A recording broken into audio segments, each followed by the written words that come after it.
Cet ordinateur n'a ni été détruit, ni été emporté, pour la simple raison que cet ordinateur est le mien. Pourquoi? Parce que je l'ai acheté de mes propres frais. Ce n'est pas un ordinateur qui a été acheté par la Direction générale des impôts.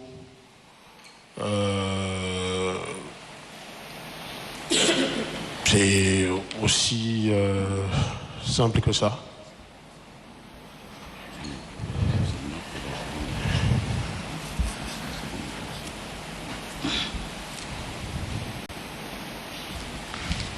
Vous êtes nommé directeur général des impôts. Oui. Vous trouvez un ordinateur. Oui. Et vous préférez payer un autre, selon vos déclarations, plus performant. Oui. Avec quels moyens avez-vous acheté cet ordinateur? Ben, avec les moyens, avec mes revenus propres. Cet ordinateur n'a pas été acheté par la Direction générale des impôts. La Direction générale des impôts, en matière informatique, a des fournisseurs, on va dire, des fournisseurs, si vous permettez le terme, des fournisseurs historiques, dont Gabon Méca, Bureautique et Services. Et aucun, du moins cet ordinateur, ne vient pas de ces fournisseurs historiques-là. Du tout. Ça n'a pas été acheté à partir des fonds de l'État. S'agissant de l'accusé Otan Doumbia, je pense, monsieur le procureur général, maître Bougui Kouma, le conseil de l'accusé, les deux infractions, aussi bien celle de détournement et de destruction, peuvent être analysées ensemble.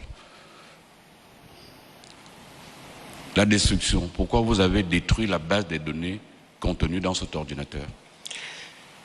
Monsieur le Président,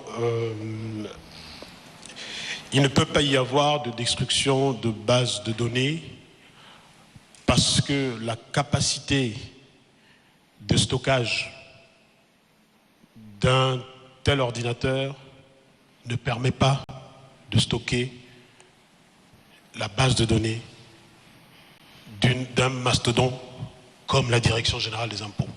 Les données de la Direction générale des impôts sont stockées dans un serveur. Oui. Et le directeur général des impôts n'a même pas la clé d'accès au serveur. Il n'y a que les informaticiens qui ont les codes d'accès à ces bases de données. Le directeur général des impôts, comme tout utilisateur de la base de données, prend son ordinateur, c'est les informaticiens qui le connectent à cette base de données et exploitent les données en fonction des requêtes que lui, il demande. Ce n'est pas tant la base des données contenues dans le serveur de la Direction générale des impôts, mais tous les documents qui étaient dans cet ordinateur que vous avez pris le choix de changer. L'administration fiscale a mis à votre disposition un ordinateur. Vous-même avez de votre propre choix payé un autre ordinateur. Et celui-ci, en partant, tous les documents, toutes les données que vous avez utilisées, vous les avez écrasées dans votre ordinateur. Vrai ou faux?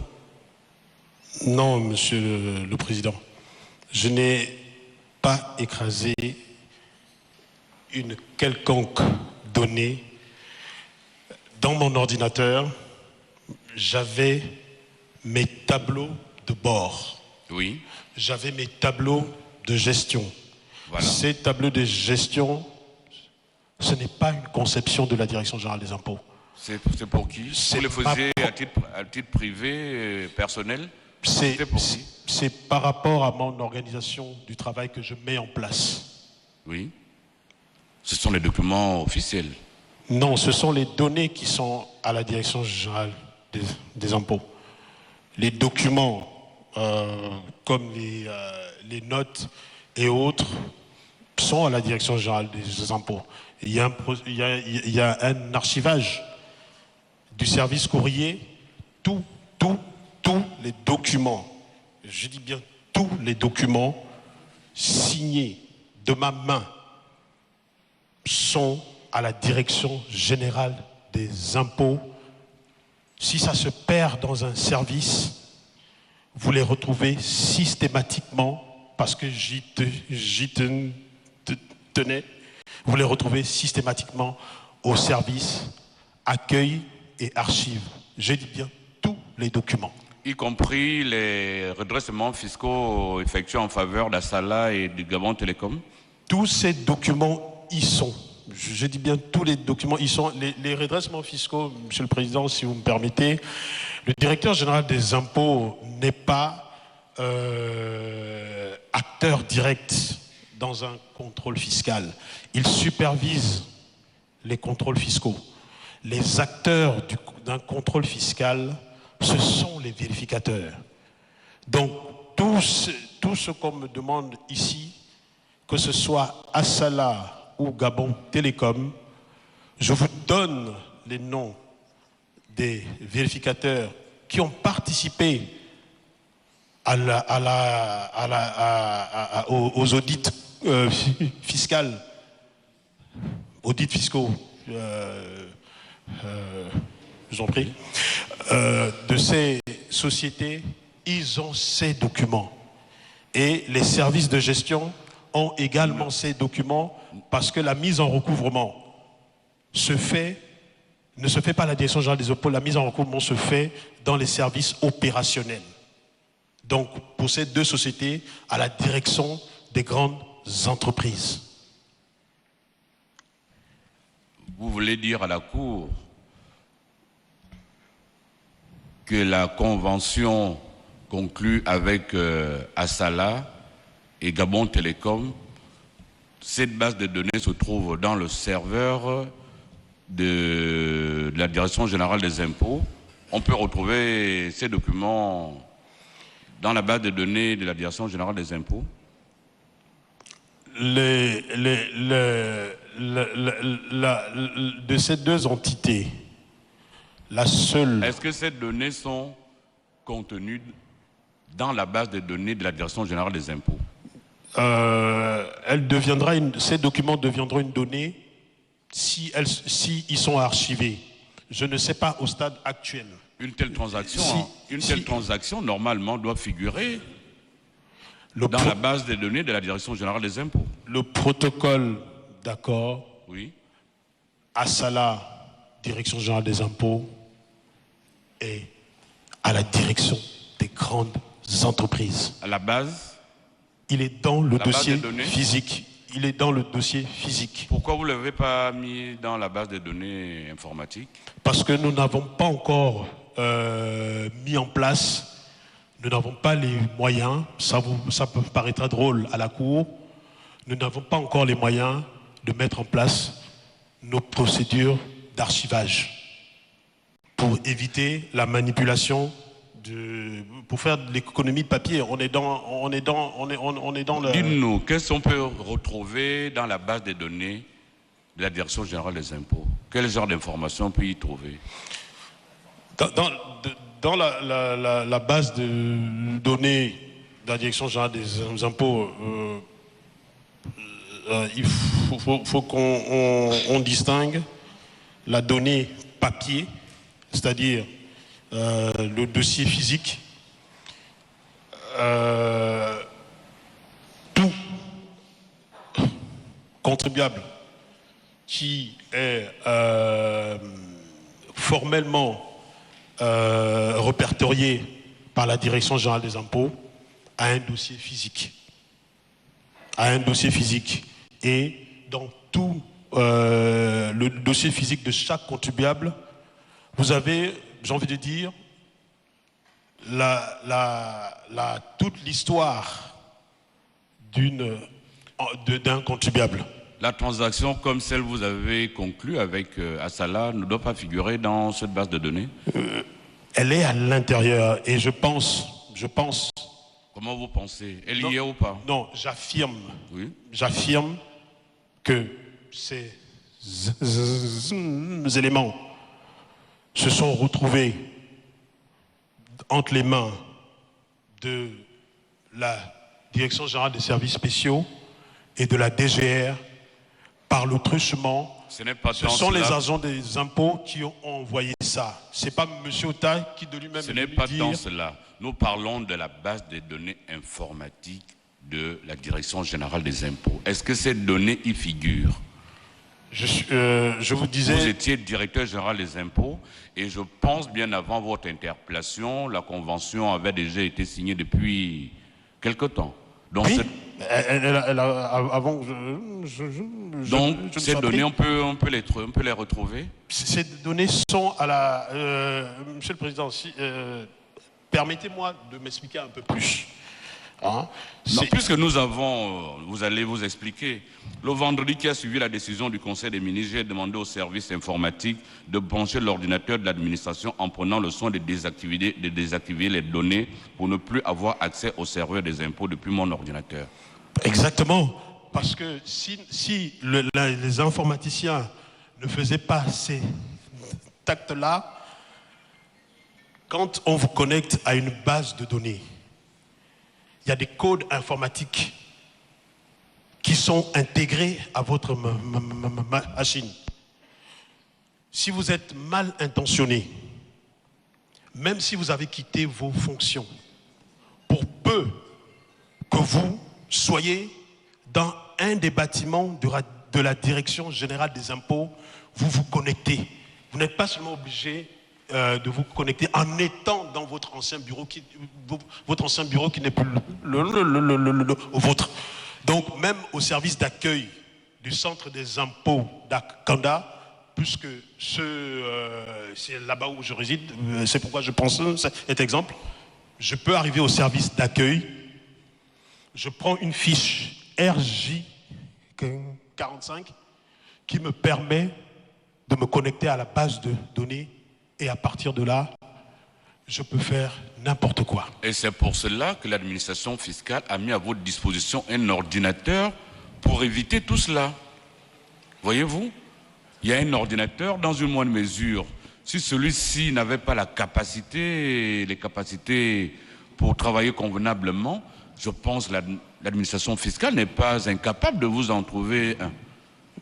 Pourquoi aller prendre un personnel? Vous venez brancher et quand vous partez, et vous l'emportez. L'administration fiscale ne pourrait pas vous fournir un ordinateur? Maître, avant de prendre la parole, veuillez répondre à la question, s'il vous plaît. Monsieur le Président, un ordinateur, c'est pas trop, les plus chers, 2-3 millions. L'administration fiscale ne pourrait pas vous en fournir un? Monsieur le Président, quand nous sommes loin de ces administrations-là, on a l'impression que tout est rose. Non, non. La Direction générale des impôts, que tout le Gabon le comprenne bien, n'a pas un budget de fonctionnement conséquent. Budget ou pas, voulez-vous dire que l'administration fiscale est dans l'incapacité de produire à son directeur général un ordinateur? À l'instant T où j'en ai besoin, peut-être pas. Mais T+1, oui. Parce que nous avons d'autres priorités. Dans ce cas, travaillez avec celui qui est présent le temps que l'administration vous en trouve un. Mais s'il n'est pas performant, Monsieur le Président, on parle ici de performance. Oui. Je pars d'un ordinateur Core i3, je m'en procure un ordinateur doté d'un processeur Core i7. C'est comme si vous comparez une Hyundai i30 à un VX Toyota, c'est pas pareil, Monsieur le Président. Si, votre prédécesseur travaillait avec quelle machine? Monsieur le Président, c'est pas dans mes habitudes de me comparer à des contemporains, en toute humilité. La machine que vous avez trouvée, est-ce que c'est celle avec laquelle votre prédécesseur travaillait? La machine que j'ai trouvée, c'est quand nous faisons la passation de charge,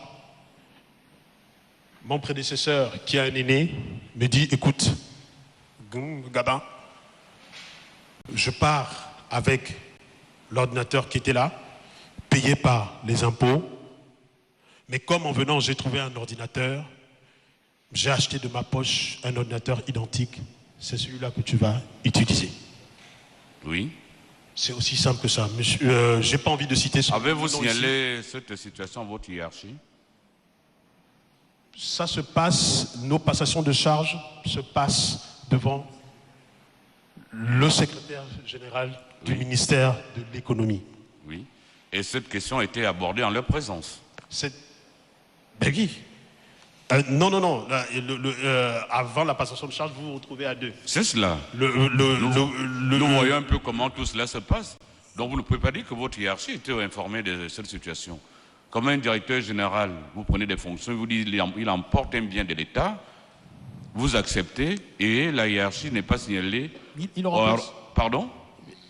Il a pris le soin de le remplacer. Parce que dans ces ordinateurs, des fois on traite nos affaires personnelles de famille. Mais c'est cette confusion, effectivement, qui vous est reprochée. Comment confondre le matériel de l'État et votre matériel privé ou personnel? L'ordinateur de bureau, c'est un instrument professionnel. Si vous voulez, pour vos questions privées, vous avez des moyens, d'autant plus vous avez acheté un ordinateur plus performant. Vous pouvez donc prendre un ordinateur pour vos questions privées. Vous occupez quand même une fonction éminemment stratégique importante dans la République, la Direction générale des impôts, qui contribue, je ne sais à quelle hauteur, du budget de l'État gabonais. L'ordinateur, vous trouvez, vous changez, vous mettez un autre. Quand vous êtes déni de ces fonctions, de vos fonctions, vous emportez cet ordinateur. Donc tous les éléments contenus, vous les emportez.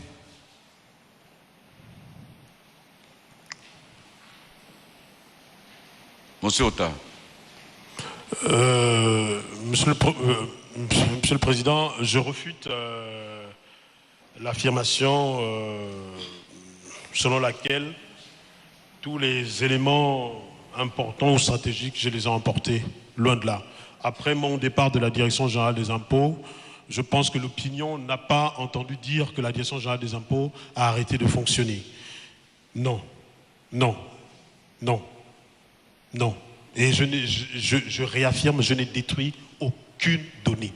Je n'ai détruit aucune donnée. Maintenant, si je dois être condamné parce que je n'ai pas laissé à la disposition de mon successeur le fruit de ma réflexion, mes tableaux de gestion, mes tableaux de bord, là c'est autre chose.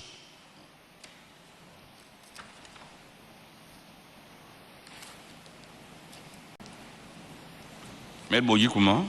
Oui, merci, Monsieur le Président. Monsieur le Président, vous avez posé à Monsieur Ota la question de savoir pourquoi il prend un ordinateur, il peut se brancher à tout moment. C'est lorsqu'il était directeur général des impôts. Monsieur Ota vous a dit que juste après le conseil des ministres qu'il a démis de ses fonctions, il a saisi l'informaticien qui a même été entendu afin qu'il soit déconnecté, c'est-à-dire que son ordinateur n'ait plus accès au serveur de la Direction générale des impôts, son ordinateur personnel. Maintenant, il est dit que M. Ota aurait détruit des données. Mais Monsieur le Président, durant toute l'instruction, on ne nous a pas dit quelles sont exactement ces données. On parle en général. Lui, il dit que pour ne plus avoir accès aux données, parce que lui, il travaillait en réseau, il a demandé au serveur de le déconnecter plutôt à l'informaticien. Et c'est ce que l'informaticien a fait. Est-ce qu'on peut nous définir ces données exactement que M. Ota a eu à détruire?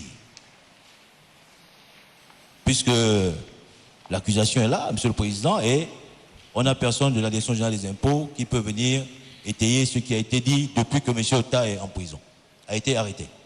Maître, votre client rentre dans des explications qu'il se veut techniques. La question que la Cour lui a posée, c'est les redressements fiscaux, ou du moins les conventions, pour parler en termes plus clairs, les conventions conclues, est-ce qu'elles figurent dans la base des données de la Direction générale des impôts? Oui ou non? Je répète à nouveau.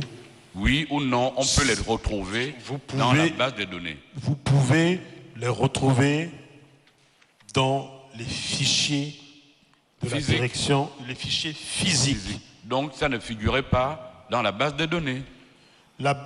Pour que ça figure dans la base de données, il faut que la Direction générale des impôts, au moment où je quitte mes fonctions, soit dotée d'un système d'archivage, ce qui n'était pas le cas. Je prends le traitement des données à la Direction générale des impôts. La Direction générale des impôts du Gabon est l'une des administrations où bien des choses se font en ligne. C'est l'une des rares directions. Monsieur le Président, donc, si vous permettez... Ou du moins l'une des directions au Gabon, administration publique, où des déclarations fiscales et bien des choses se font en ligne. Donc une telle transaction, en principe, devait figurer dans la base des données en ligne. Oui. Monsieur le Président, vous faites bien d'en parler. Au 5 octobre 2023, date à laquelle j'ai été démis de mes fonctions, la Direction générale des impôts, tout ce qui était fait en ligne à cette date, c'était uniquement les déclarations en ligne et les paiements.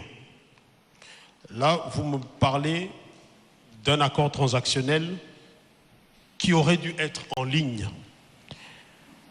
En 2022, courant 2022, la Direction générale des impôts, par ma modeste personne, s'est battue pour digitaliser les services de l'administration fiscale. À mon départ, nous étions à un niveau d'avancement de la digitalisation à 50%. Posez-moi la question dans 2-3 ans. Oui, parce que dans le processus de digitalisation,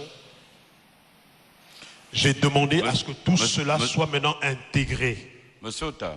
Donc, elle n'était pas en ligne.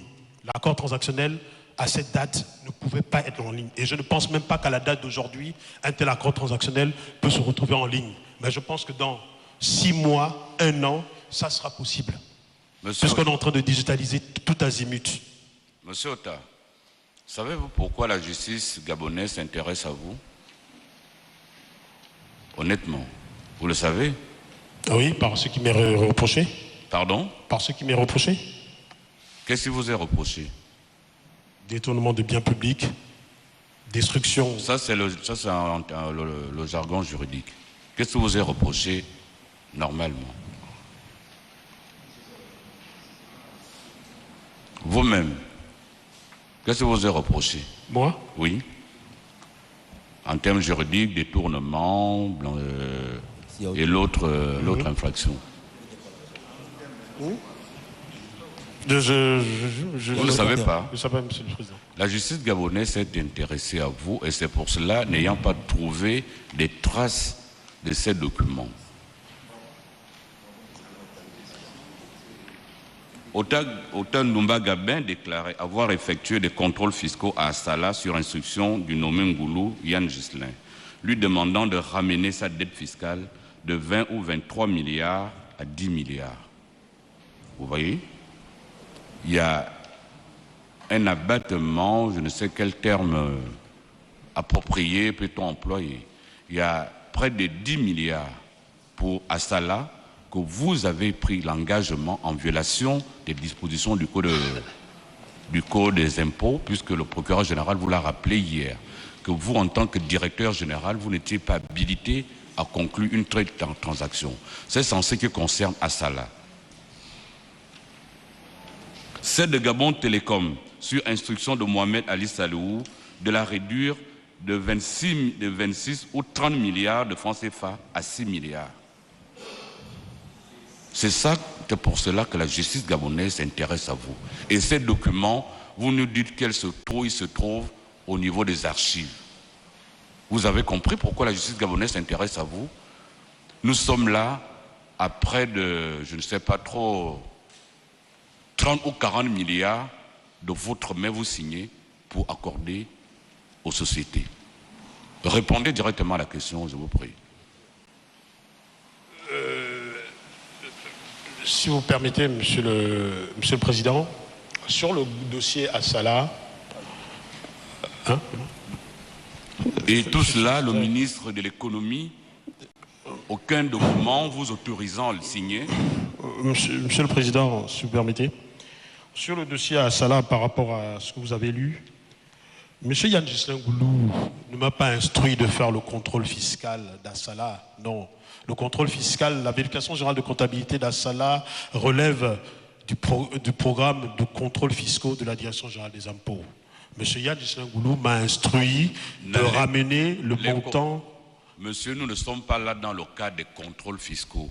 Nous sommes dans le cadre d'une transaction qui a été conclue. Il y avait déjà cette dette qui était réelle.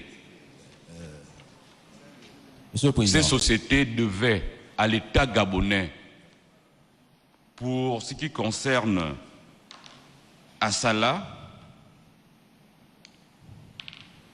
c'était entre 20 et 23 milliards. Et vous avez ramené ça à 10 milliards. En ce qui concerne Assala, de Gabon Télécom, la dette était entre 26 et 30 milliards. Vous avez ramené ça à 6 milliards 500 millions. Monsieur le Président, Gabon Télécom, je suis peiné d'entendre que la dette était déjà à tant de milliards. Quand est-ce qu'en finances publiques on parle de dette? On parle de dette en finances publiques dès l'instant où l'écriture a déjà été matérialisée au niveau de la comptabilité publique. Donc elle n'était pas encore acquise, cette dette? Elle devient acquise quand vous la mettez en recouvrement, ce qui n'était pas le cas. Parlons en termes simples, donc l'État gabonais, ces sociétés ne devaient pas autant d'argent à l'État gabonais? Monsieur le Président, est-ce que la Cour va me permettre, puisqu'on est dans le fond, oui, si vous permettez, sans prétention aucune, on va en parler. Allons-y. Bien. Pour le dossier de Gabon Télécom,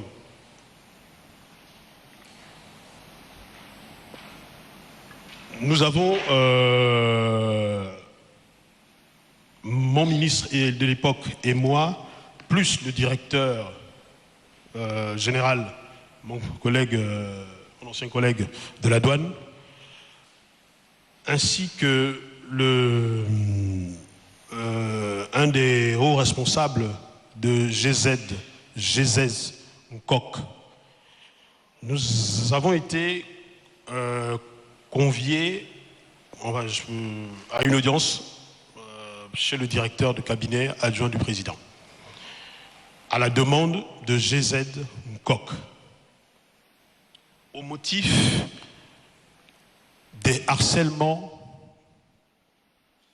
fiscaux et douaniers nous y sommes rendus.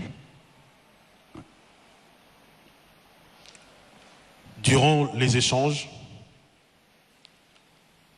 je me suis rendu compte, et d'ailleurs les autres aussi, que ces récriminations ne portaient pas sur la Direction générale des impôts, mais uniquement sur la Direction générale des douanes, parce que la Direction générale des impôts avait déjà établi un dialogue de gestion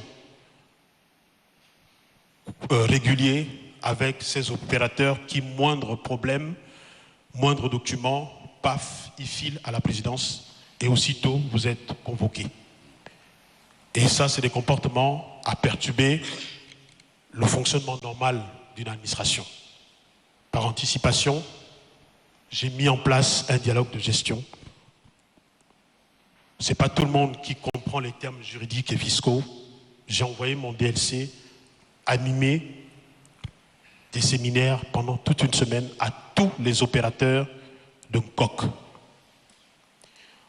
En marge de cet échange, le directeur de cabinet adjoint m'a convié avec mon ministre pour me dire: vous avez démarré le contrôle de Gabon Télécom. Vous me rendez compte directement. Mon ministre était bien présent.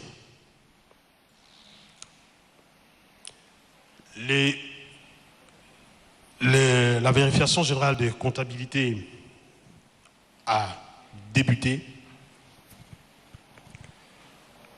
Régulièrement, je rendais le compte au DCAPR, comme cela avait été dit devant mon ministre. Quand nous sommes arrivés à l'ultime phase, donc avec des impositions arrêtées entre 26 et 30, j'ai commencé à être approché pour réduire les impositions par le directeur général de Gabon Télécom lui-même. Pourquoi? Parce qu'il estimait que la Direction générale des impôts l'avait imposé à tort sur ce que nous appelons dans notre jargon, excusez-moi, je vais essayer d'utiliser des termes pour que tout le monde comprenne. Dans le jargon fiscal,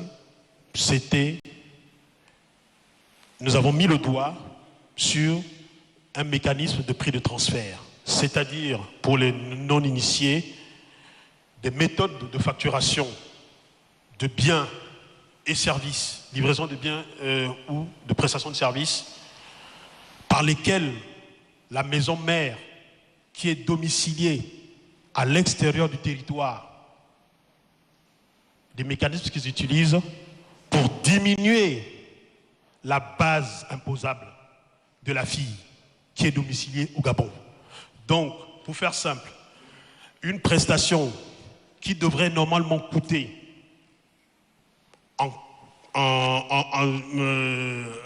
si on applique les prix de pleine concurrence, une prestation ou une livraison de biens qui devrait normalement coûter 1000 francs, que le siège réalise pour le bénéfice de la fille,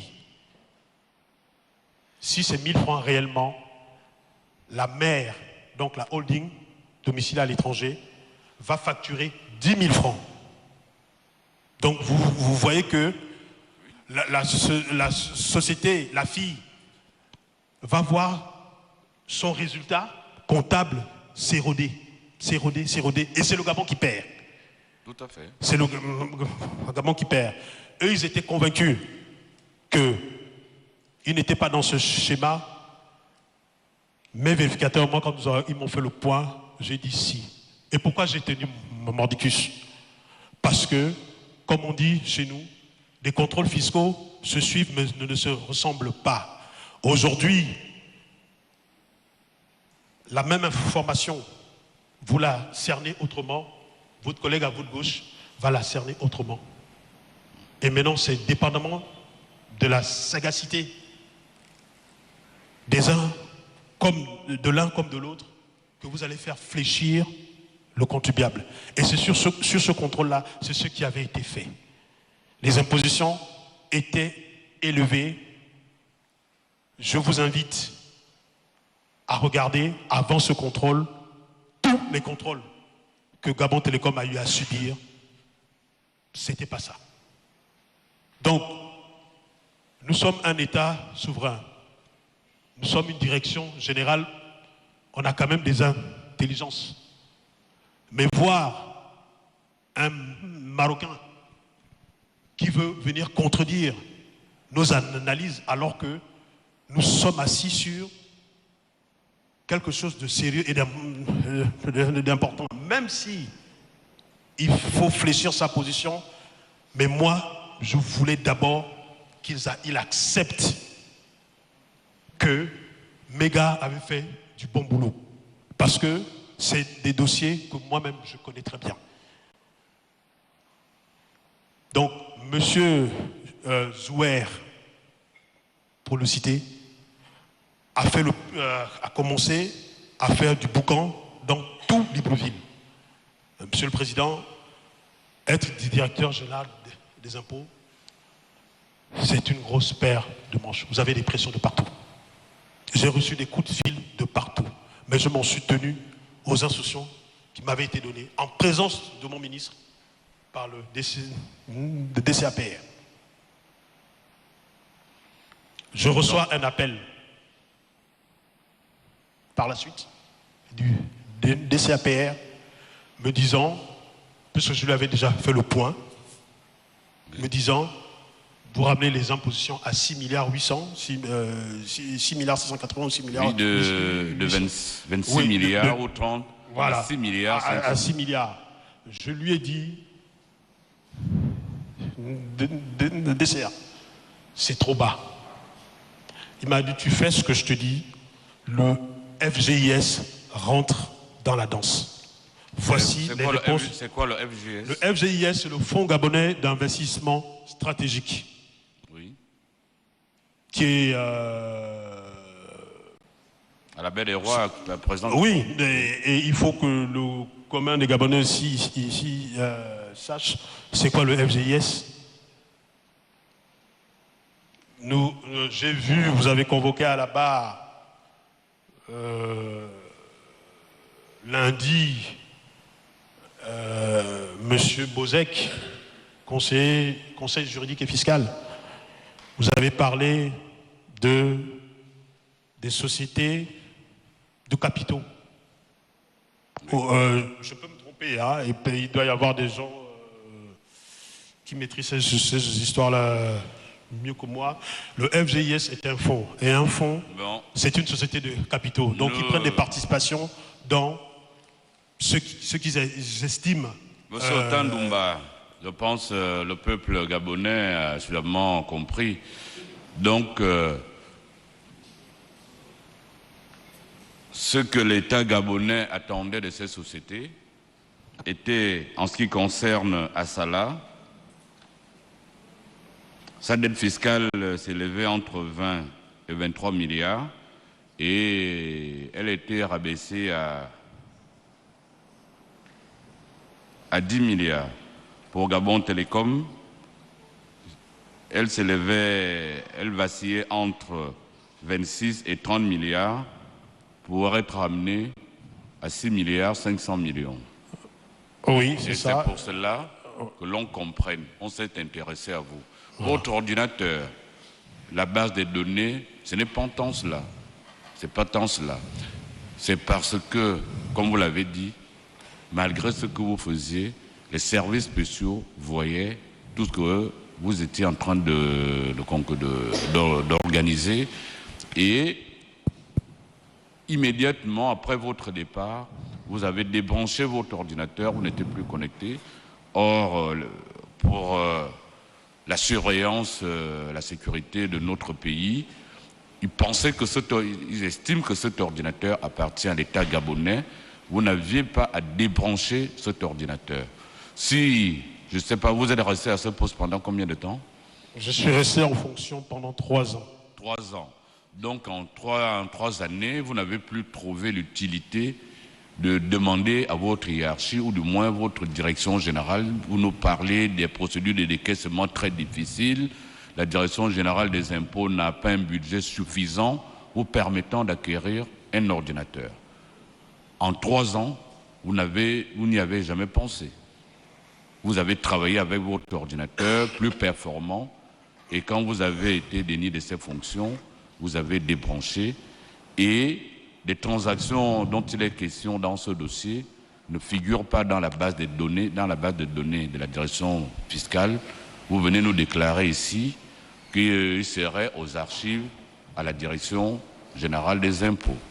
Autre élément, peut-être le procureur général ou les avocats de l'État, je pense, là avait été dit clairement hier, vous avez reconnu, bien que l'instruction donnée par le directeur de cabinet adjoint du président de la République avait été faite en présence de votre chef hiérarchique, qui est le ministre de l'économie, mais au moment de la conclusion, il ne vous revenait pas de conclure une telle transaction. Monsieur le Président. Vous-même, vous l'avez reconnu. Dès lors, je pense, si je ne me trompe, l'objet de la transaction dépasse 500 millions ou moins. Ce n'est plus du ressort du directeur général des impôts, mais plutôt du ministre. Et curieusement, c'est vous-même qui avez signé toutes ces conventions. Monsieur le Président. Enfin. Merci, Monsieur le Président.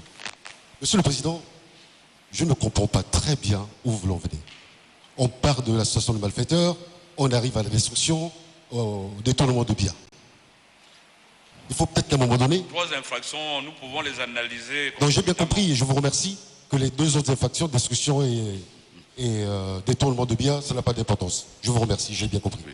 L'association de malfaiteurs et la réduction des impôts. Exactement. Monsieur le Président, nous sommes là pour comprendre. Oui. Comprendre ce qui s'est passé. Vous pouvez poser les questions à votre client. Non, c'est d'abord une observation. D'abord une observation. Oui, maître. D'abord une observation. Je vous emboîte le pas, Monsieur le Président. Je vous prie. Nous sommes là pour comprendre. Comprendre ce qui s'est passé.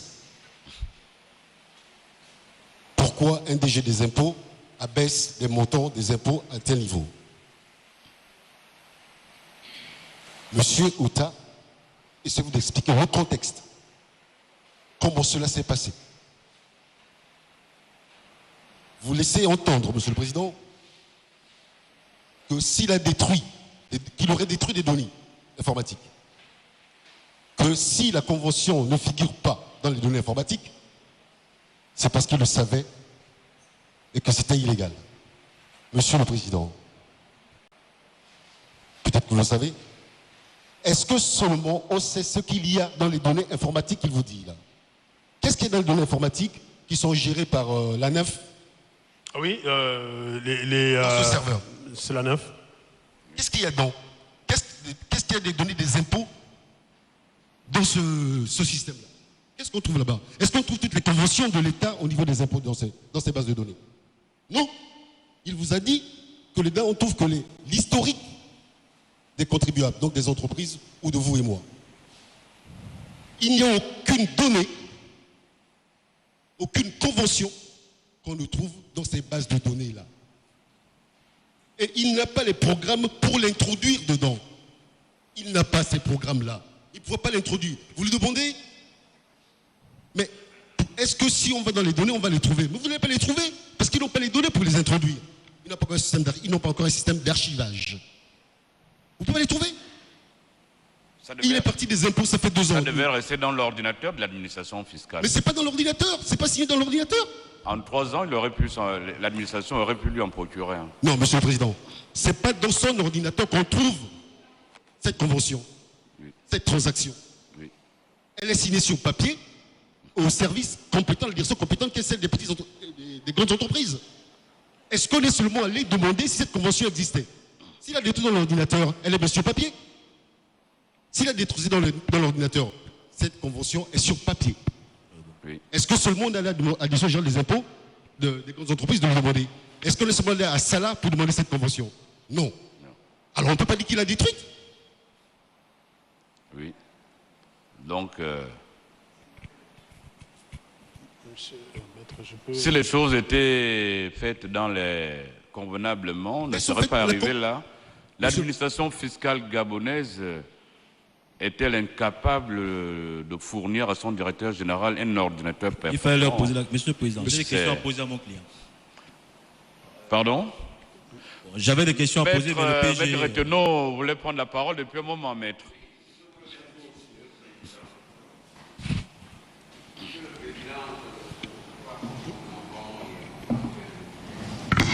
La question qui est posée ici, elle est simple.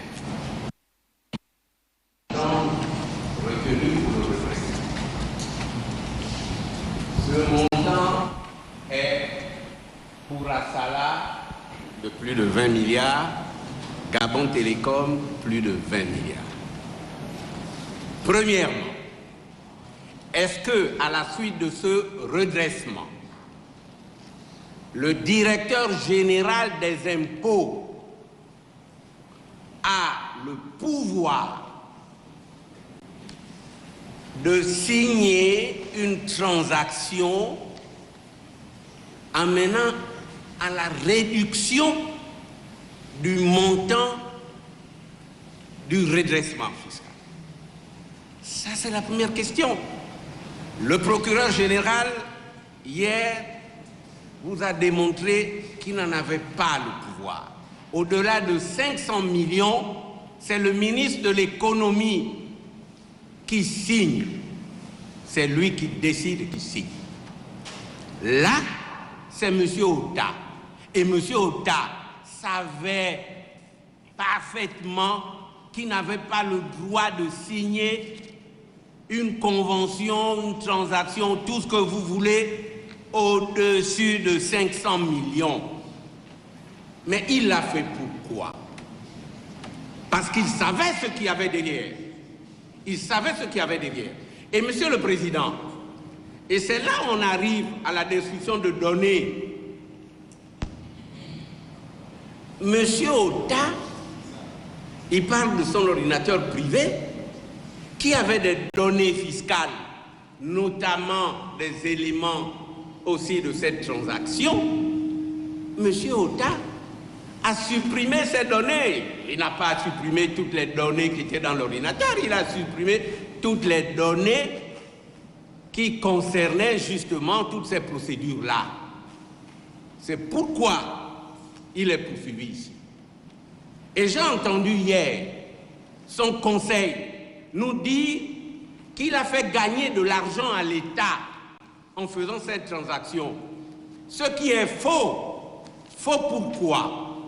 Parce que quand on a découvert cela, la taxe force s'est adressée à Salah et à Salah est venu payer.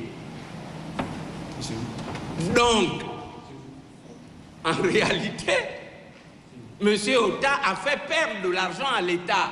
S'il avait fait gagner de l'argent à l'État, Assala ne serait pas venu à la suite de l'intervention de la taxe force payer le supplément. Voilà l'observation que je voulais faire. Et je me rends compte que M. Ota tourne en rond, nous mène en bateau, nous parle de technique. Tout cela ne nous intéresse pas. Il n'avait pas le pouvoir de signer une transaction au-dessus de 500 millions.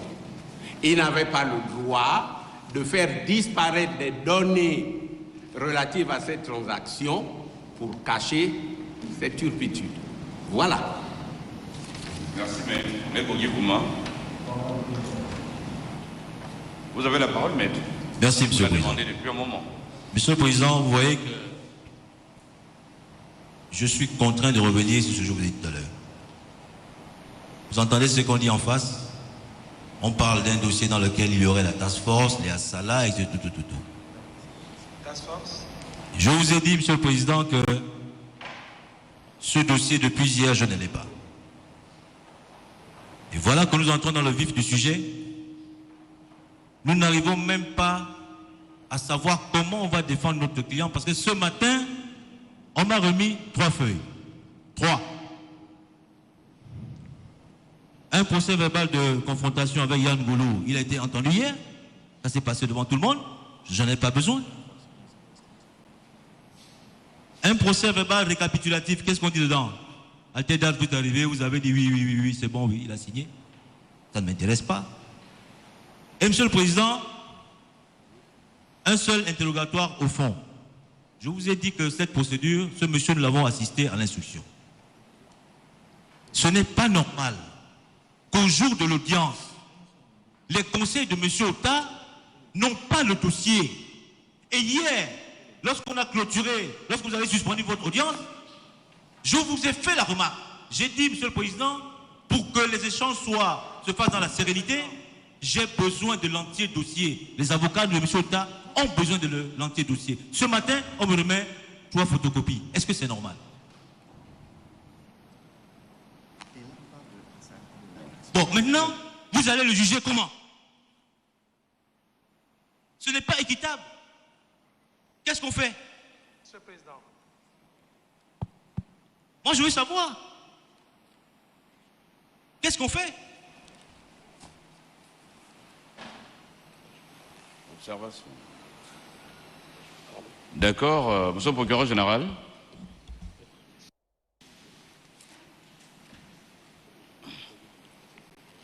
Monsieur le Président, depuis un certain temps, c'est la même stratégie qui a été mise en place. Pas une stratégie, ça je n'apprécie pas, je n'aime pas ça. Monsieur le Président, c'est la même stratégie qui a été mise en place. Maître Bogi Kouma, veuillons écouter. Monsieur le Président, dans ce dossier, s'il vous plaît. Monsieur le Président, c'est moi qui ai la parole. Monsieur le procureur général, c'est moi qui ai la parole. Je ne suis pas comme ça, j'ai demandé les pièces hier. Monsieur le Président, aujourd'hui, je ne les ai pas. Monsieur le Président, Monsieur le Président, c'est moi qui ai la parole. Monsieur le procureur général, maître, on baisse le temps d'un Monsieur le Président, c'est moi qui ai la parole. C'est la vôtre, stratégie. Maître, vous aurez la parole pour l'instant. Désolé, Monsieur le Président. Je vous prie, maître. Monsieur le Président, dans ce dossier, il n'y a que 3 pièces concernant M. Otta. Il y a le PV d'interrogatoire de première comparution, il y a le PV au fond et il y a le PV de confrontation. Il n'y a pas autre chose. Il ne faut pas qu'on vienne distraire ici, Monsieur le Président. Et tous les dossiers ont été mis à la disposition du barreau.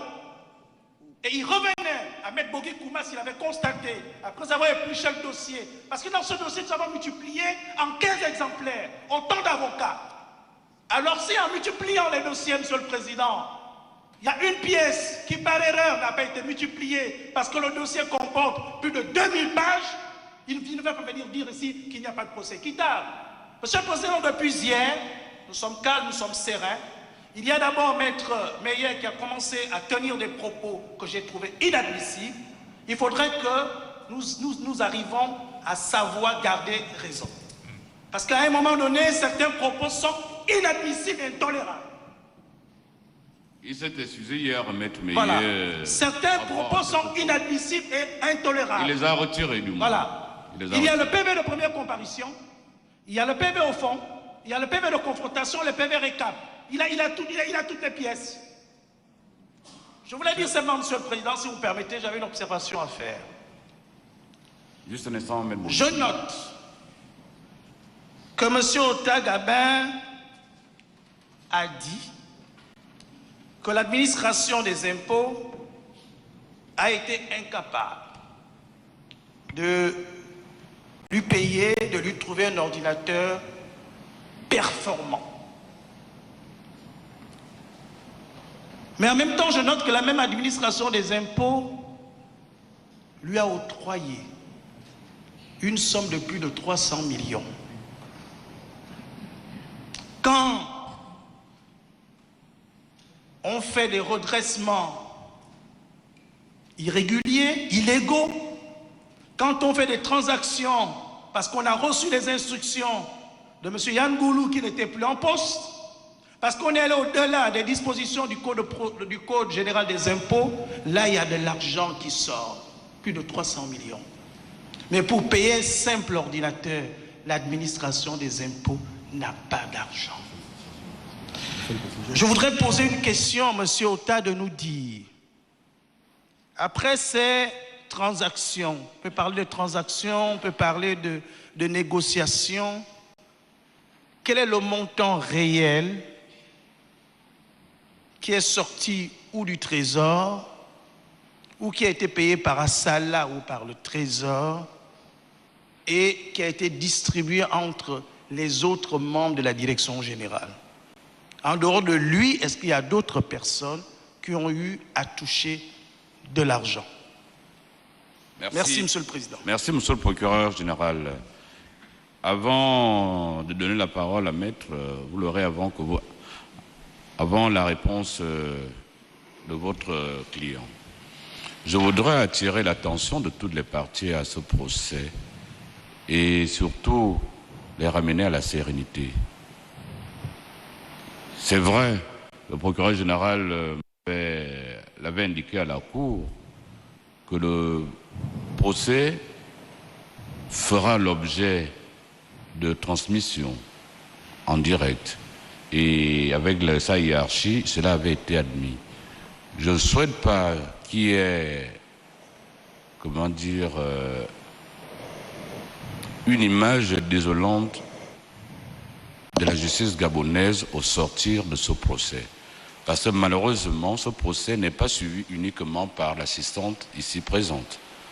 Le monde entier suit ce procès et je voudrais que la justice montre la face de la justice gabonaise. C'est vrai, de tels échanges sont fréquents dans un procès, mais que nos propos et nos comportements également soient de nature à donner une image reluisante de notre justice.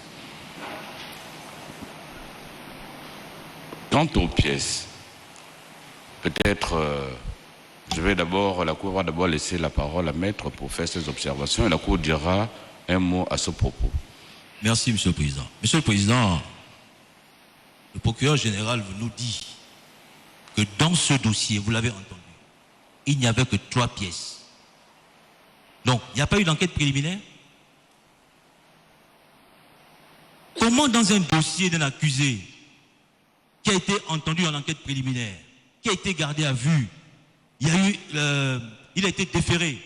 Donc, dans ce dossier, il n'y a que 3 pièces? Et uniquement les pièces du juge d'instruction? Mais Monsieur le Président, c'est inimaginable. C'est-à-dire qu'on ne peut même pas accepter cela. Vous voyez? Hier, je vous ai bien dit, Monsieur le Président, lorsqu'on a clôturé le débat, j'ai pris la peine de le dire. J'ai dit que ce dossier, nous n'avons rien. Pour la sérénité des débats demain, je souhaiterais avoir les copies du dossier. Et ce n'est pas le seul dans lequel il y a plusieurs dossiers, il y a plusieurs copies. La veille, je vous ai dit que j'ai demandé au procureur général ce dossier, il m'a remis des copies qui manquaient, mais qui n'avaient rien à voir avec le dossier de M. Ota.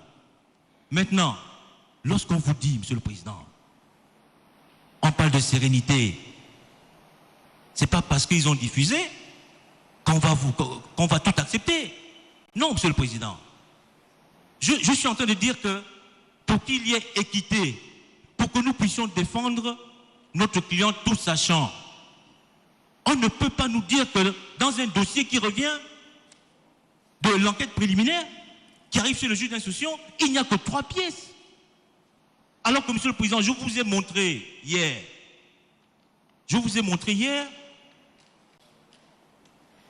notre mémoire avant clôture avec l'accusé de réception du 14 mars 2025 dont on ne parle même pas. Ce mémoire avant clôture date du 13 mars 2025. Pourquoi? Parce que le juge nous a donné des avis. Des avis. Même dans ce dossier, on va dire qu'il n'y a pas d'avis. Hein? Avis à conseil, où on nous demande de venir consulter le dossier. Et vous savez que quand on consulte le dossier, on ne prend pas les copies. On vient, on rentre dans le bureau du juge d'instruction, on prend des notes. C'est sur la base de ces notes-là que nous avons déposé notre mémoire avant clôture. Donc, si on a un mémoire avant clôture, c'est que c'est un dossier que nous avons consulté au préalable.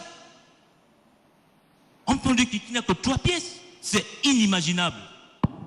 Alors, lorsqu'on nous dit cela, nous on fait quoi? On nous parle de stratégie. Quelle stratégie? L'intérêt pour nous, c'est que notre client sorte de là. Et pour le faire, il nous faut avoir des pièces. C'est tout ce qu'on demande, Monsieur le Président. Mais si on nous dit que c'est une stratégie, je ne suis pas d'accord. Je n'ai pas besoin de ça. Monsieur le Président, je crois que je fais partie des quelques rares avocats qui ne manquent d'égard à personne. Mais à un moment donné, il faut nous faire travailler normalement. C'est leur vie qui est quand même en jeu. Maintenant, je ne sais pas ce qu'on va faire parce qu'on continue de poser les questions. La partie civile va poser les questions. Nous, qu'est-ce qu'on va faire? On nous parle même de task force. Qui parlait que la task force est même intervenue. Mais tout ça devait être dans le dossier. Si la partie civile là, mais c'est le même dossier, non? Donc, Monsieur le Président, nous ne manquons d'égard, surtout pas à votre cours. Mais lorsqu'on dit qu'on veut user de stratégie, je dis non. Non. Et hier, j'ai posé la question. Oui. Monsieur le Président, avec ça, on ne peut pas travailler. Je ne sais pas comment ça va se passer, Monsieur le Président. Je ne sais pas comment vous allez avancer dans ce dossier. Mais tant que nous n'avons pas les pièces qu'il faut, Monsieur le Président, on ne voit pas comment on va valablement défendre M. Otta.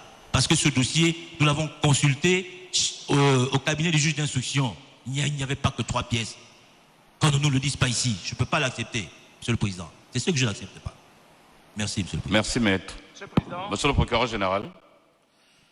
Monsieur le Président, je réitère que nous avons mis à la disposition du secrétaire du barreau l'ensemble du dossier. Je réitère, et ils ont sous les yeux le dit dossier. Qu'ils disent qu'il n'a pas reçu copie, parce qu'au départ, il a été porté à notre connaissance qu'ils étaient 7 avocats. Et au fil du temps, il y a certains qui se sont ajoutés. Si certains n'ont pas de dossier, il leur revenait de faire des copies. Mais nous avons déposé les dossiers, certains sont là. Et le même dossier, Monsieur le Président, la copie, tous les avocats de l'État gabonais ont reçu la copie. Il y avait le PV d'enquête préliminaire, il y avait toutes les pièces. Il est venu nous voir hier en disant qu'il manquait les 3 pièces. Nous, les pièces ont été communiquées ce matin. Je ne vois pas où il y a le problème, Maître Bogi Kouma. Rapprochez-vous de vos confrères. Ils ont la copie, ils ont le PV d'enquête préliminaire. Vous êtes régulièrement constitué dans ce dossier. D'abord, il ne revenait pas au parquet général de faire des copies pour vous dans ce dossier. Nous avons photocopié ce dossier en 15 exemplaires. Et ce dossier a plus de 2000 pages. Ce dossier a plus de 2000 pages. Alors, si les avocats de l'État gabonais vous parlent de la task force, vous leur demandez simplement la pièce. Mais ça n'a rien à voir avec les pièces du dossier. Rapprochez-vous de vos confrères et vous aurez la copie de l'enquête préliminaire. Merci, Monsieur le procureur général. Monsieur Otta. Oui, Monsieur le Président, je vous remercie. Vous voulez répondre? Attendez que vous intervenez dans le cadre de...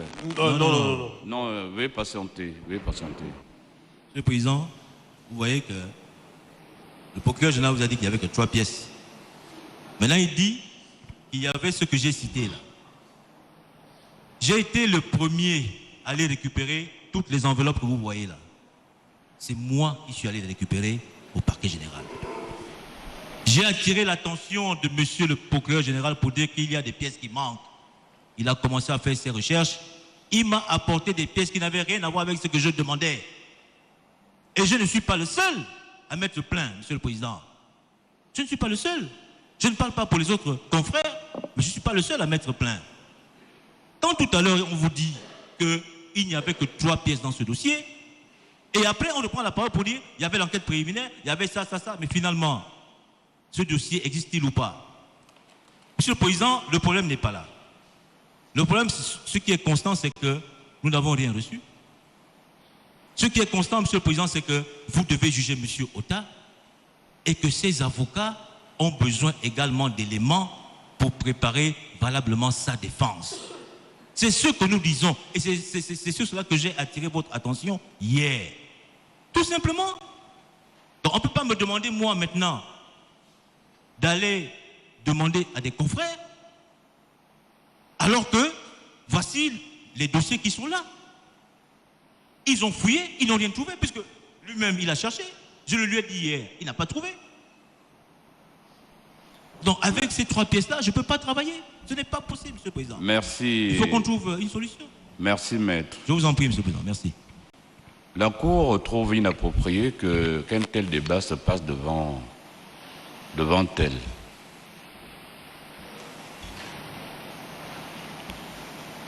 Notre code de procédure pénale donne des délais pour préparer un procès criminel.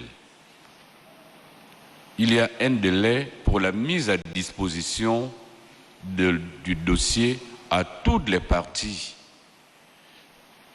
Et ce n'est pas aujourd'hui, je ne sais pas, au 5e ou 6e jour du procès, qu'on viendrait discuter de l'absence de quelques pièces du dossier, de quelques pièces dans le dossier.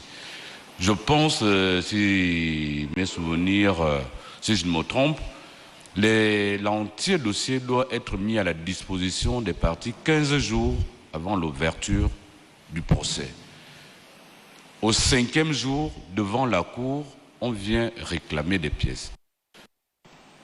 La cour criminelle est permanemment ouverte depuis je ne sais combien de temps. La cour doit à la vérité de dire qu'au départ, il y a eu quelques pièces manquantes. Nous avons ici la saisine des avocats de l'État ayant relevé que certaines pièces manquaient et je pense avec le parquet général, ces pièces ont été complétées. C'est le document signé. Il est signé, le bâtonnier Essial, Maître Moutinga, Maître Agonjo Reteno Menzassi. Nous faisons état de ce qu'il y ait quelques pièces qui manquent dans le dossier. Et il est là. Je ne sais pas, il m'a été transmis le 29 octobre 2025. 15 jours avant l'ouverture de la session, l'entier dossier doit être remis à toutes les parties. 5 jours après le procès, Maître Boudi Kouma, ce n'est pas là que nous viendrons parler de l'absence de certaines pièces. Première chose. La deuxième chose, ces pièces, autant qu'elles sont, constituent des éléments de preuve très indispensables pour la tenue de ce procès. Mais nous tous devons également la vérité de dire que la Cour criminelle spécialisée est saisie par l'arrêt de la chambre d'accusation. C'est cet arrêt, ce qui est contenu, dont nous discutons. Alors maintenant, s'il manque une pièce au soutien d'une prétention, vous pouvez également l'évoquer. Des pièces ne figurant pas, je pense, dans la partie du dossier que tous les partis ont reçu, je pense qu'il y a cet inventaire de pièces qui y figure. Il y a un inventaire de pièces retraçant tous les documents que le juge d'instruction a transmis au parquet général. Et c'est, je pense, de cet inventaire de pièces consulté physiquement par les avocats de l'État qu'ils ont relevé un certain nombre de pièces manquantes dans le dossier et le parquet général ainsi que nous-mêmes au niveau du siège avons tout fait pour retrouver ces pièces. Le dossier, ou du moins les pièces concernant votre client Maître Boudi Kouma, c'est vrai. C'est des pièces concernant votre client ne peuvent être limitées à 3. Mais nous avons ici, c'est vrai que je les consulte pour audience tenante, ici, ça c'est l'enquête préliminaire de ce dossier. Nous avons ici, si je ne me trompe,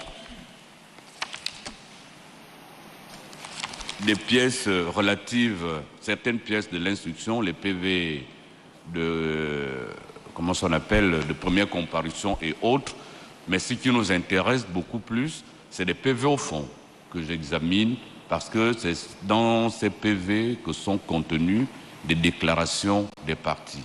Ça, ce sont des pièces bancaires, je pense, qui ont été transmises également. Pour certains, surtout les avocats de l'État qui ont accompli cette diligence, c'est été transmis. Mais la Cour rappelle que le débat sur les pièces devait déjà avoir lieu depuis, puisque la loi exige que l'entier dossier soit remis aux parties 15 jours avant l'ouverture de la session. Soit mis à disposition, Monsieur le Président. Mais nous avons fait des copies. Par rapport à cet inventaire de pièces, si une autre, comme Maître Meillet l'avait évoqué hier, si une autre pièce ne faisant pas partie du débat est versée, rassurez-vous, la Cour écartera purement et simplement cette pièce. Les pièces inventoriées, classées, cotées dans cette liste dressée par le greffier d'instruction, je pense que celles-ci, pour la Cour, sont réputées être contenues dans le débat.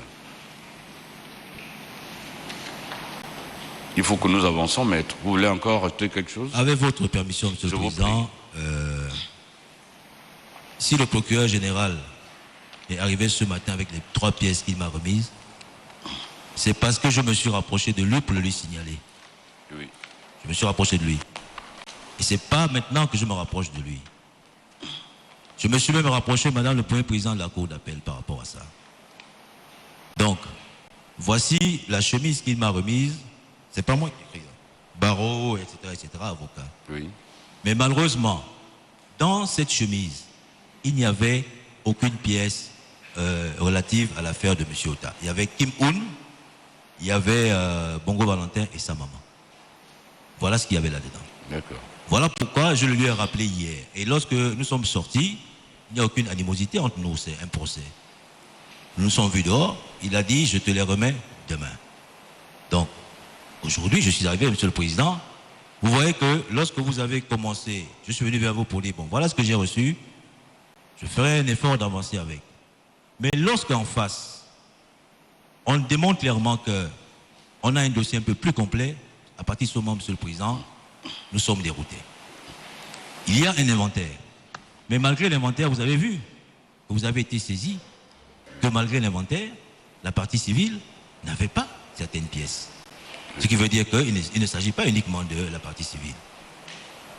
J'aurais pu le dire aussi pour les autres, pour Mohamed Saliou et tout le monde, mais j'ai leurs pièces. J'ai toutes les pièces. Mais sauf le dossier de M. Otandumba. Voilà pourquoi j'ai dit, mais pour la sérénité des débats, il me faut quand même avoir ces pièces-là, Monsieur le Président. Maintenant, nous, en l'État, nous sommes ses avocats, il doit être défendu, il doit être jugé. Il y a un arrêt qui doit être rendu. On fait comment? On subit, Monsieur le Président. Voilà. Maintenant, si vous avez décidé d'avancer, Monsieur le Président, c'est la Cour qui décide. On n'aura pas d'autre choix. Monsieur le Président, je vous remercie. C'est la Cour qui vous remercie, maître. Monsieur le Président. Monsieur le procureur général, nous allons avancer, s'il vous plaît. Oui, mais je voudrais quand même, avec votre permission, Monsieur le Président. Après, l'avocat de la défense va encore prendre la parole, je pense. Non, je voudrais... en espérant que ce n'est plus sur la question des pièces. Non, ce n'est pas sur la question des pièces. D'accord. Pour préciser que aucune disposition légale n'oblige le parquet général à faire des copies du dossier. Donc vous revenez sur la question des pièces. Nous mettons le dossier, il y a ce qu'on appelle la mise à disposition du dossier, à quelques jours de la session criminelle, mais pour ce dossier, en raison de la complexité du nombre des pièces, nous avons quand même pris sur nous de photocopier en 15 exemplaires. Et cela remonte à plus de 2 semaines, c'est le maître Bougui Kouma qui était venu chercher l'ensemble des dossiers concernant les avocats.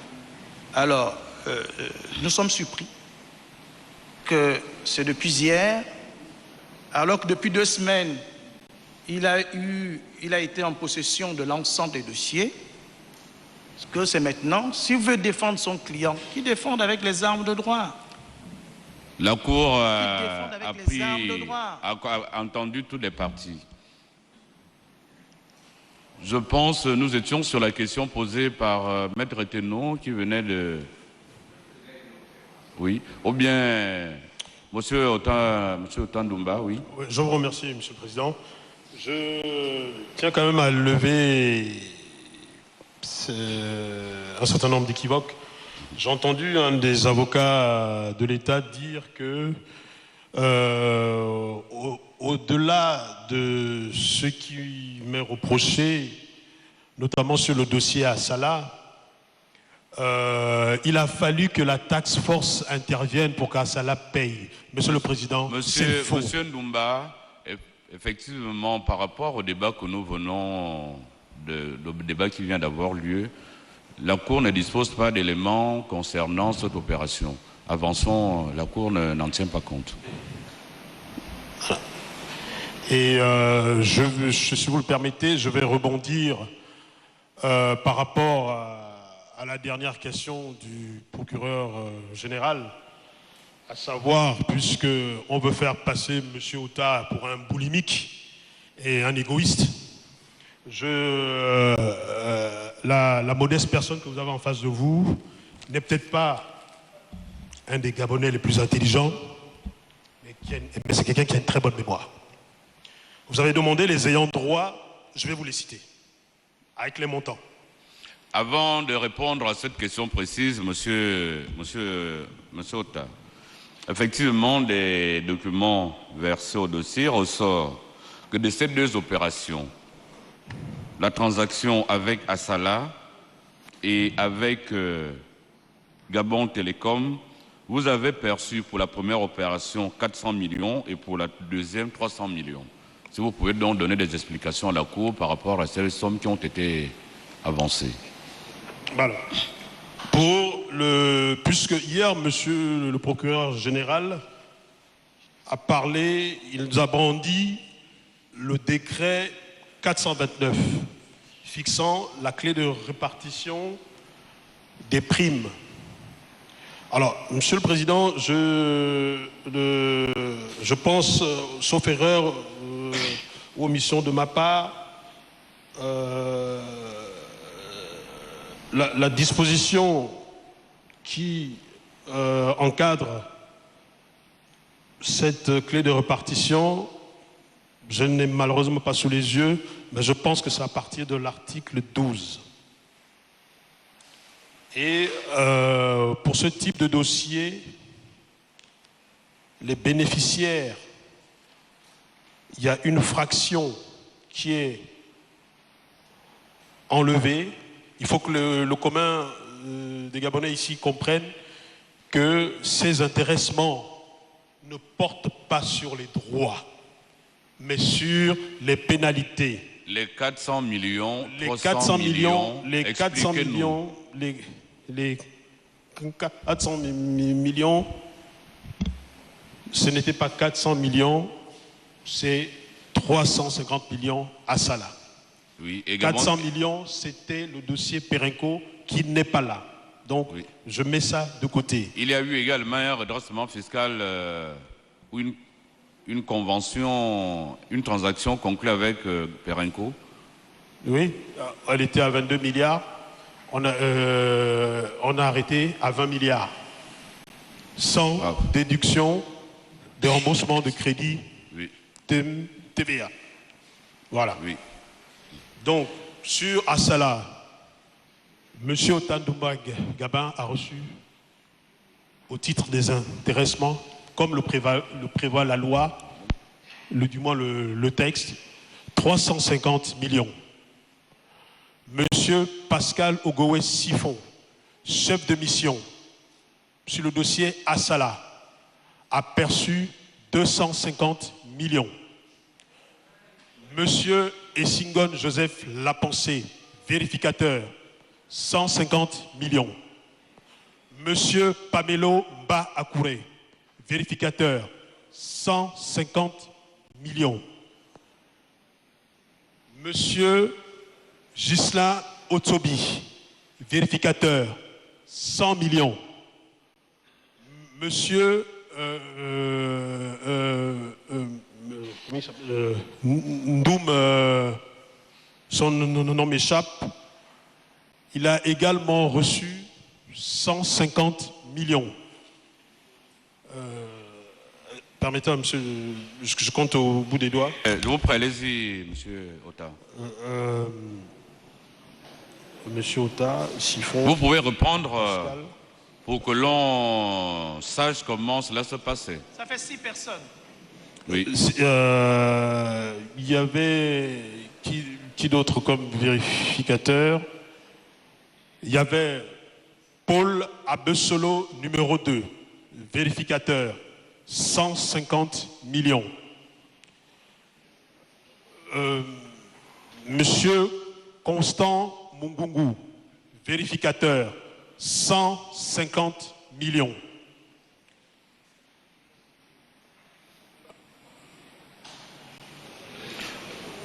Approximativement, le total redistribué s'élevait à combien? Le total redistribué porte environ 10% des 35% prévus par les textes. Donc, en termes clairs, vous qui étiez directeur général, le montant était de combien? Les 10% représentaient quel montant, autrement dit? Les 10% ça représentait à peu près 1 milliard et poussière. Et toutes ces personnes ont reçu ces sous virés sur leur compte. Donc, toutes ces personnes ont participé à une transaction ayant ramené la dette fiscale d'Assala de 22 milliards à 10 milliards, et en plus, ils ont perçu ces sommes.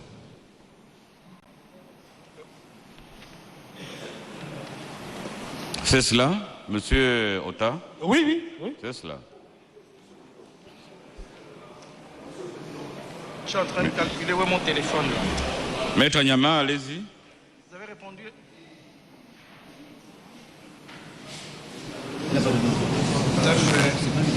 Monsieur le Président.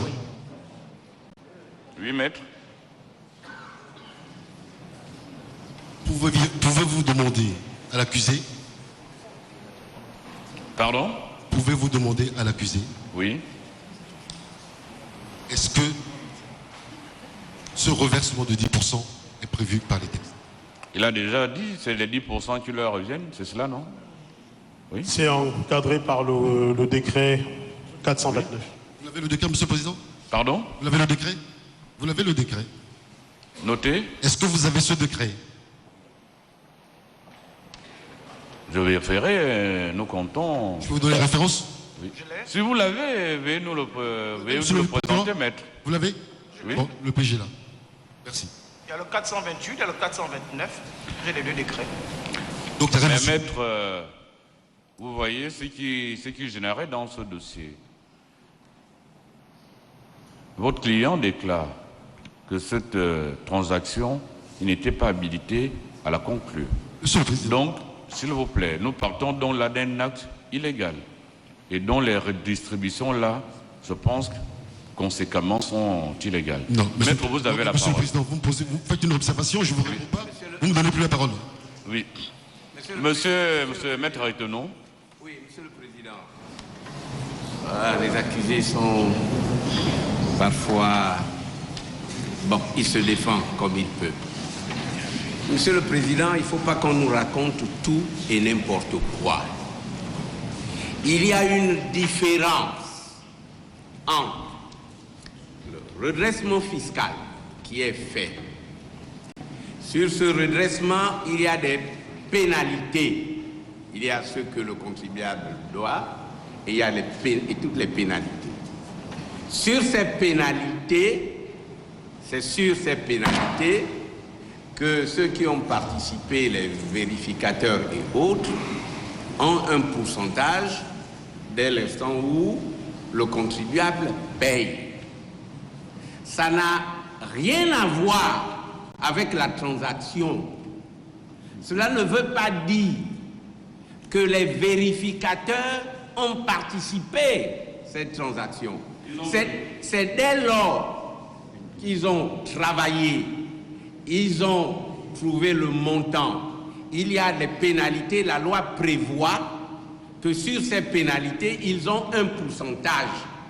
Mais ça ne découle pas de la transaction là qu'il a signée, c'est-à-dire qu'eux, ils n'ont pas participé. Ils ont trouvé un chiffre, l'État devait avoir ça, lui, il a signé sa transaction, il est rentré par exemple 10 milliards, sur les 10 milliards qui sont rentrés, si les pénalités étaient de tel montant, ils ont un pourcentage là-dessus.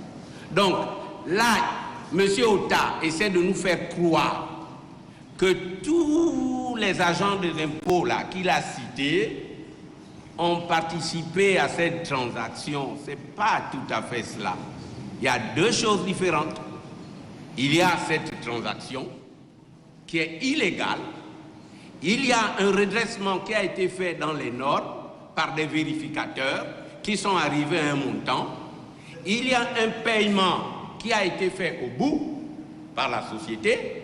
Sur ce paiement, il est prévu, s'il y a de pénalité, il est prévu un pourcentage pour les vérificateurs. C'est ça la différence. Il ne faut pas qu'on entretienne cette confusion-là. C'est des choses différentes.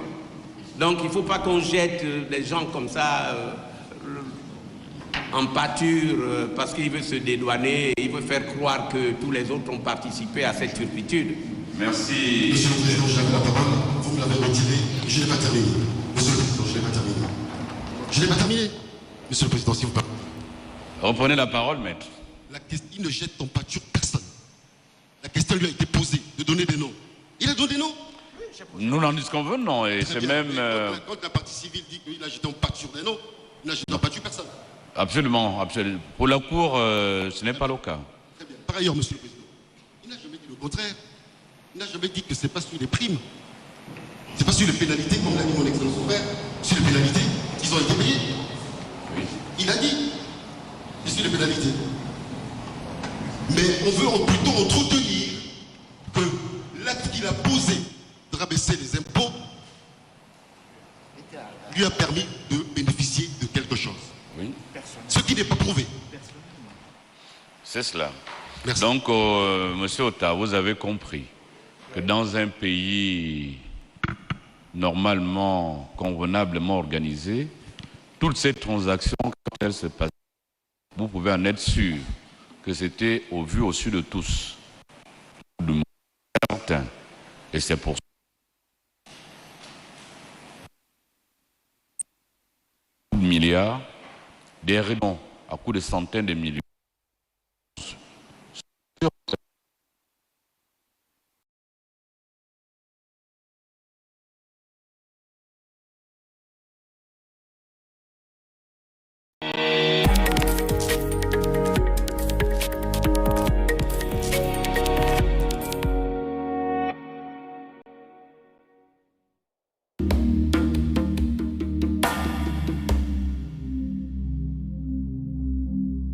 Avec la nouvelle offre